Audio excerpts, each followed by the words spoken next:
in here. Jack Sprague and those other trucks that stayed on the racetrack will not be able to do that. You mentioned he may be well inside the top 5 by the time they get back around here to complete one lap. One lap, and I don't think he can catch the 60, but he can get to second easy enough, but the 60 doesn't have any traffic. You watch him when he gets to this first turn. He's going to go where there ain't. That's what I like about Atlanta. You can go where they're not. Well, remember, at the start of this race, Kyle Busch started 5th. At the end of one lap, he was leading. Well, you just watch this. Green flag flies. Here we go. He got a great laps start. of racing to go. That was one of them. Now he's going after Terry Cook on the inside. Again, he's going to hold it down. He's going to hold that truck wide open. He drives by Terry Cook. Now he's going to look to the outside of the 75 of David Starr. There he goes, Kyle around Busch. Starr. Not a lot of room. He gets very close to the wall as he goes down the backstretch. Ricky Craven just in front of him. Here comes Bobby Labonte and Bobby Hamilton right behind him. They're cutting a trail to the front. And look at the closing rate. Kyle Busch goes by Todd Cleaver. As they go by the tri-oval, Kyle Busch in 4th position. I'm telling you, he's got 2 laps to go. He's not that far behind. I think Kyle Busch is going to win this race. He beat him a second that lap. Over a second, Phil, coming through traffic. He outrun the leader. Now he's driving around Tom O'Dine for 3rd.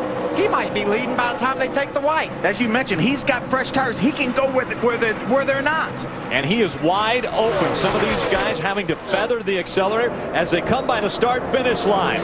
1 lap of racing to go. Jack Sprague just in front of Johnny Benson, and Kyle Busch has moved to 3rd. He needs to get one of them this corner, and then he needs to get our leader, Jack Sprague, the next corner. I think he's going to do it. On the bottom of the racetrack, Kyle Busch able to hug the white line as he goes through 1 and 2.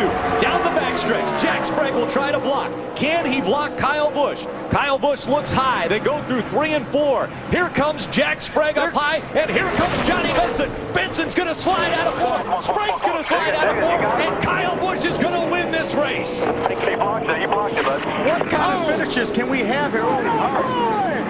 Bobby Labonte got hit hard by the 50 truck. And then the 75 came along, but what amazing finishes we've had here at Atlanta. Almost coming out of 4. They were 4 wide. Johnny Benson got loose. He started to spin. Jack Sprague got loose. He started to spin. Kyle Busch drives right by. We see Bobby Labonte climbing out of that 47. A very good sight to see him able to get out under his own power. Great to see Bobby's limp. He took an awfully hard shot right there. Awfully glad to see Bobby out of that truck. Now, I told you it all was going to get crazy at the end. We can't help it. It always happens here in Atlanta. It doesn't get a whole lot crazier than that, I don't think.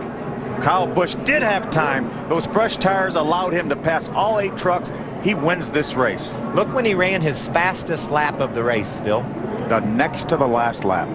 Passing trucks. Unofficial results have Kyle Busch up on top. Here we see the race. Jack Sprague getting sideways. Johnny Benson getting sideways. Bobby Labonte involved in it. Todd Bodine comes through unscathed. Kyle Busch, Todd Bodine come across from 1st and 2nd. Kyle hit the wall. He hit the wall trying to get by Jack Sprague. Jack moved up the racetrack. Kyle Busch wins this race on a tremendous drive over the last 2 laps. Let's take a look at it again. Watch. He's going to hit the wall, trying to give Jack Sprague some room. Bobby Labonte makes contact with Jack Sprague. Johnny goes through the infield. Here comes Todd on the racetrack. Todd finishes, I'm not sure, because the start-finish line goes all the way from the outside wall to the inside wall. So Johnny crossed the start-finish line in the